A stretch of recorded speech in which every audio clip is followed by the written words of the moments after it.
मेरी 13 साल की बेटी है। मैं उसे कोई भी ऐसा काम नहीं करने देना चाहती जो उसके लिए डैमेजिंग है। जैसे मैं उसे जंक फूड बिल्कुल भी नहीं देना चाहती। हालांकि काफी बार बेमन से मुझे देना भी पड़ता है। पर जैसे ही मैं उसे कभी जंक फूड के लिए या किसी बात किसी चीज के लिए मना करती हूँ तो वो मेरी ना के बराबर अपनी ना को खड़ा कर देती है।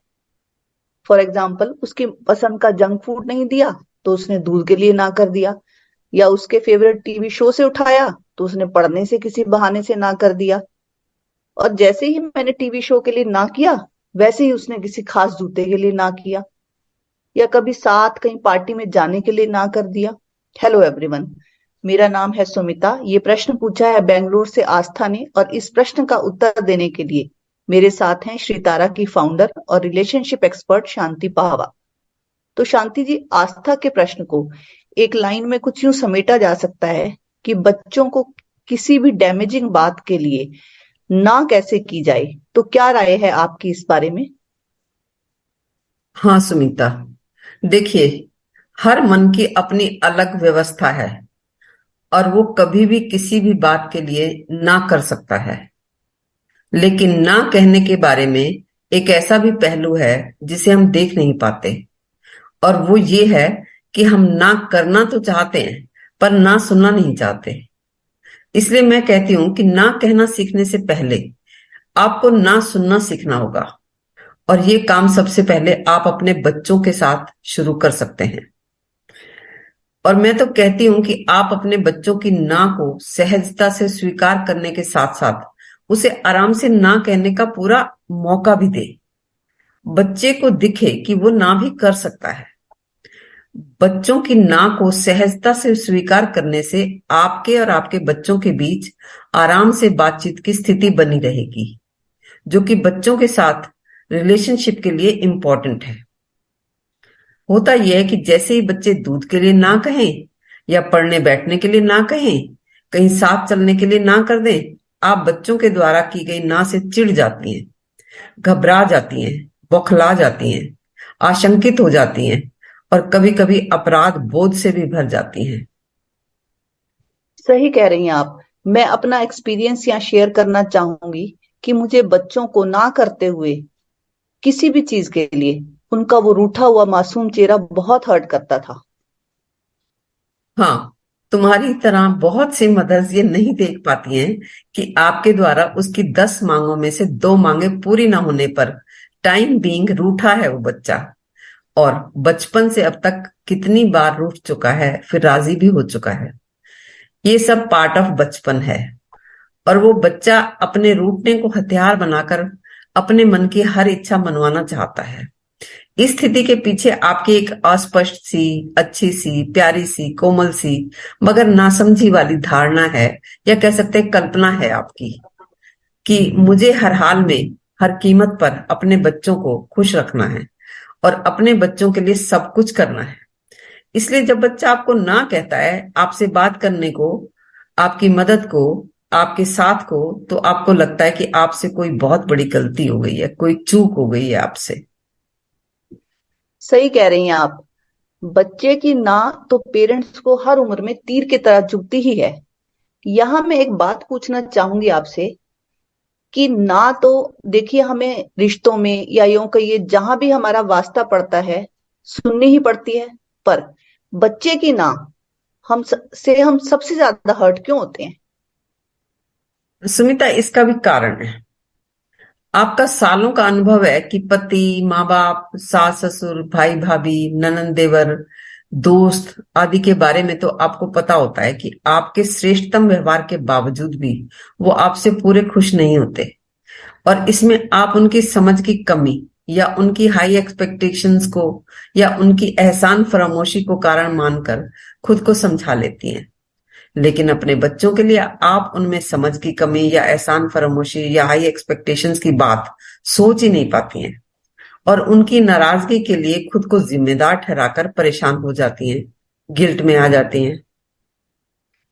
मुझे लगता है गिल्ट में पेरेंट्स इसलिए आते हैं क्योंकि बच्चे के पैदा होते ही पेरेंट्स का सहज भाव होता है कि उसे हर हाल में हर कीमत पर खुश रखा जाए, नाराज ना किया जाए। और बच्चे की ना में बच्चे की नाराजगी ही तो जाहिर होती है। जब बच्चा छोटा होता है तो वो रो कर ना ही तो कर रहा होता है। जैसे जैसे बच्चा बड़ा होता है ये नाराजगी रोने से ना करने पर शिफ्ट हो जाती है। असल में बच्चा जब छोटा होता है ना, तब उसके पास शब्द नहीं होते अपने दुख को एक्सप्रेस करने के लिए, अपनी आपको अस्वीकार करने के लिए, यानी आपको ना करने के लिए।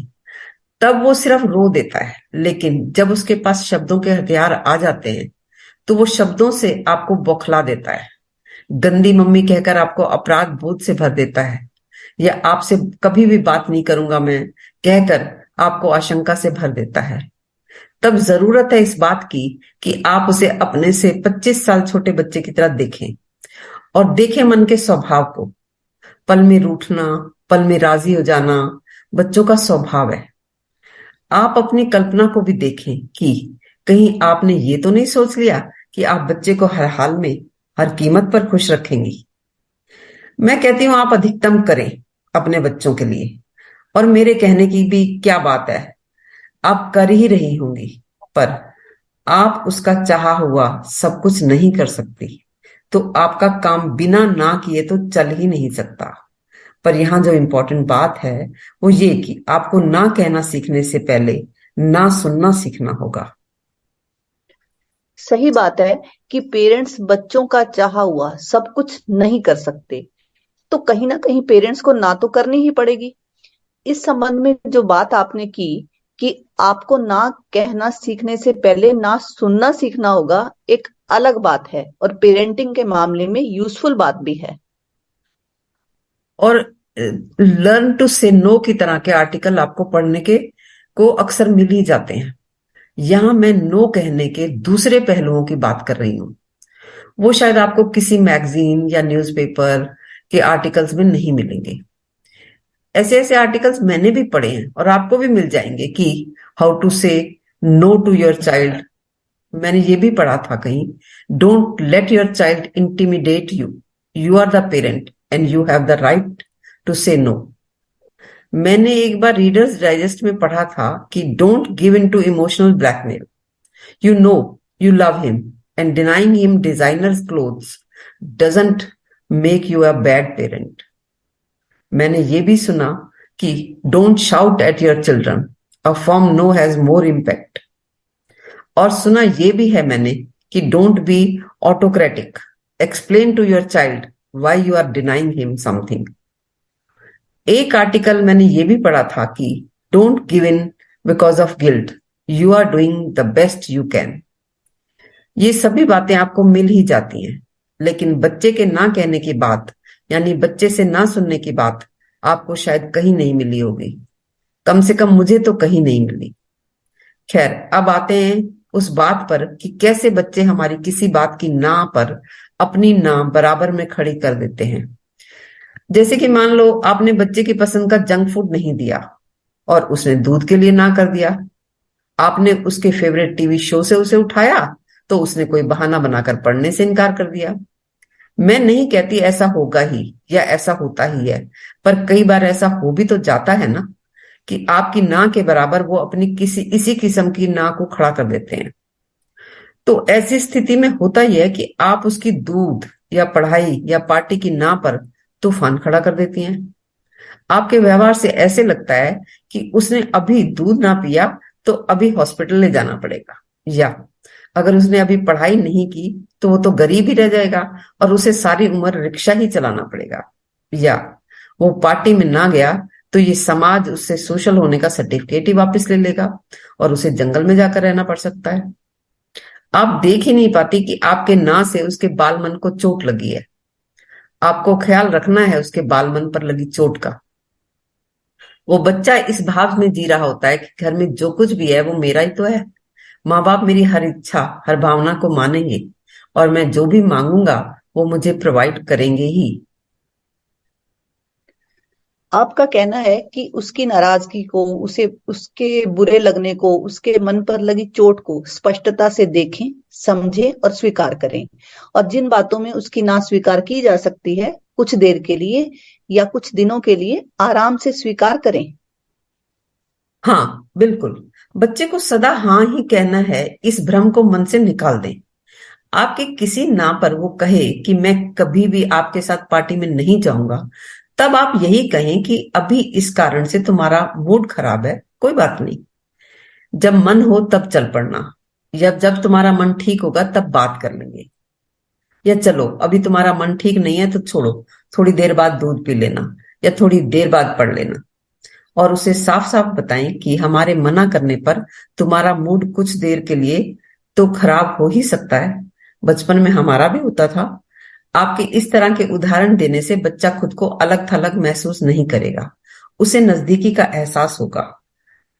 यानी उसकी हर ना को हम आराम से स्वीकार करें और उसे वक्त दें। नहीं नहीं, हर समय ये बात लागू नहीं होगी। बच्चों की हेल्थ क्योंकि बहुत इंपॉर्टेंट है, इसलिए यहाँ बच्चों की ना को थोड़ा अलग तरह से डील करना होगा। जैसे कि आप चाहती हैं कि वो हरी सब्जियां खाए, या जो भी खाना बना है वो उसे खाए, तो उसके लिए उसके नापसंद चीज की मात्रा कम की जा सकती है उसके ना कहने पर। और धीरे धीरे जब उसे आदत पड़ जाए तो कभी कभार ना भी चल सकती है। या फिर अगली बार खाने के लिए उससे पक्की हाँ भरवा कर कि हाँ ठीक है मैं अगली बार खाऊंगा, उसकी ना स्वीकार भी की जा सकती है। उसे उदाहरण देकर ये कहा जा सकता है कि पहले तुम ये भी नहीं खाते थे पर अब पसंद करने लगे हो। और ऐसा कोई ना कोई एग्जाम्पल सभी के पास होता ही है। मैंने ये देखा है कि बच्चे शुरुआती डिसलाइकिंग के कारण बहुत सारी रूटीन की सब्जियों से, फलों से, बेसन, मक्की, बाजरे की रोटी से या कुछ ऐसी ही कुछ हेल्दी चीजों से सारी उम्र के लिए कट जाते हैं। तो उनको इस मामले में जबरदस्ती ना की जाए तो उनकी हेल्थ के लिए नुकसान नहीं होगा। मेरा ख्याल है स्कूल लाइफ तक, या कह सकते हैं टीन एज होने तक से पहले तक, तो इस दिशा में पूरा प्रयास या जोर लगाया जा सकता है कि वो क्या खाएं। बाद में उनकी मर्जी है। आपका काम है राइट फूड और घर के रूटीन फूड का टेस्ट डेवलप करवाना, जो कि एक उम्र तक ही किया जा सकता है। जब बच्चे एडल्ट हो जाते हैं तो वो अपनी सेहत के लिए खुद ही जिम्मेवार होते हैं। थैंक यू शांति जी। तो आज हमने जाना कि अपने ही बच्चों को किसी भी डैमेजिंग बात के लिए ना कैसे की जाए। हमने जाना कि हर मन की अपनी अलग व्यवस्था है और हर कोई कभी भी किसी भी बात के लिए ना कर सकता है। और पेरेंट्स का काम बिना ना किए चल ही नहीं सकता, क्योंकि बच्चों का कहा हुआ सब कुछ माना नहीं जा सकता। पर यह भी एक वास्तविकता है कि आपकी ना से उसके बाल मन को चोट लगती है। उसके मन पर लगी चोट को स्पष्टता से देखें और जिन बातों में उसकी ना स्वीकार की जा सकती है कुछ दिनों के लिए आराम से स्वीकार करें। मतलब ना कहना सीखने से पहले आपको ना सुनना सीखना होगा। पर अपने बच्चों के द्वारा की गई ना हमें भयभीत करती है। हमें समझना होगा कि बच्चों की ये ना पार्ट ऑफ बचपन है। बच्चा सहज ही अपने मन की करना चाहता है। जहां आपकी कोई बात उसके मन से मैच नहीं करती, वो ना करेगा ही। थैंक यू सो मच हमें सुनने के लिए। फिर मिलेंगे आपके ही पूछे गए किसी प्रश्न का उत्तर देने के लिए। आप अपने प्रश्न कमेंट बॉक्स या व्हाट्सएप पर लिखकर या स्पॉटिफाई पर रिकॉर्ड करके पूछ सकते हैं। आपका प्रश्न पेरेंटिंग के अलावा रिलेशनशिप, प्रीमैरिटल या वर्क प्लेस इश्यूज से संबंधित भी हो सकता है।